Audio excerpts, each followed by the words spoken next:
want to remind you guys of this one really simple thing that often we forget to do as parents because we're too busy. We've got so many things going on. We've got emails, social media, work, cooking, whatever.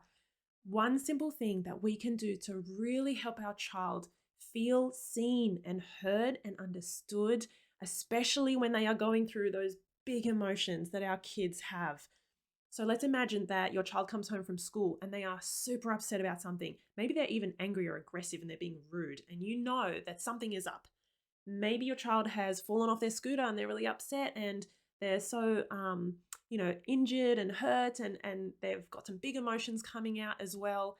It could even be there are some big arguments going on between siblings and tussling over the markers, or he took this off me, whatever it is. When there are big emotions around, there's this one thing that we often forget to do as parents. And we try to jump into like sorting it out and nipping it in the bud and stopping the noise. I totally get that. So, what I'm talking about is validating your child's emotions and their experience.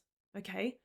So, what this means is when we don't validate what our child is feeling and what has gone on, their experience, what we're saying to them is, you're being silly. You shouldn't feel like this. It was an accident. Don't worry about it. There are bigger things going on. You're making a mountain out of a molehill. It's not that important. We're basically telling our child that what they feel or what they're experiencing is not really that important. It's very dismissive, right? And I get this. I've been there. I think if you're a human and you're a parent, then you have had these moments where you invalidate your child's emotion. Maybe you tell them it's not a big deal. It's fine. You don't need to be upset about that. It's a scratch. It doesn't hurt. You'll be okay. It was an accident. He didn't mean it. Things like that. You don't need to be upset about this. Or why are you so scared? Don't be disappointed. Things like that. We actually don't realize how often, as parents, we unwittingly invalidate our child's emotion. Guess what that does? It makes them feel like we don't get it, or we don't care, or we don't have time, or they're not important. And guess what happens to their behavior and their connection with us, even more importantly, when we act that way. So this is one really simple thing that, again, we forget. We are busy, we've got a lot on our plate, and we forget that our connection is the best tool we have to help our child through these big emotions and these moments, right?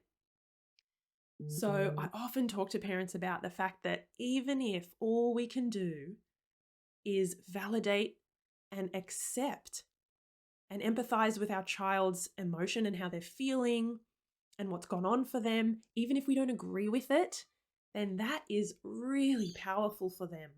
We're saying, I see that you feel like this, and I get it. And I might feel like that too.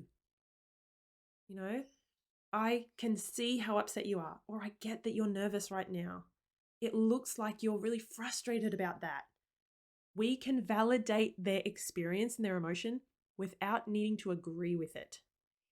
If they do fall off their scooter and there is a tiny scratch and there's no blood and you think, oh, it's not that bad, don't say that to your child. Hold that in. And if they are upset and if they are in pain and they think and they were shocked and they were hurt by falling off, then validate that. It's as simple as just reflecting it back to them. I saw you fell off. It looks like you scraped your knee. It seems like that hurt. Or it looks like you're in pain. It can be as simple as that. Especially when maybe it's something emotional for our child. Let's say we're guessing that something's happened at school, maybe a friendship or maybe on a test, and they're disappointed or they're upset. We can still then acknowledge how they are feeling and validate it for them. Say, yep, that feeling is real. I get it. I can see you're really upset. We don't want to go the other way and dismiss it or make light of it.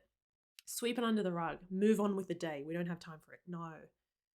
Again, it's going to pop up somewhere else. It'll pop up in our child refusing or being defiant or being irritable or shutting down and not telling us when things happen.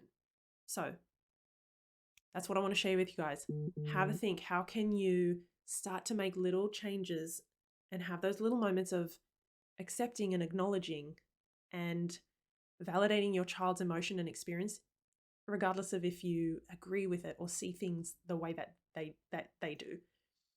You're very likely not going to see what's happened through the same lens as them, because you are much older than them. Your brain is so much more developed. You have so much more life experience. So you're not going to see a little friendship issue or a poor score on a test as a giant world rocking moment. But your child does.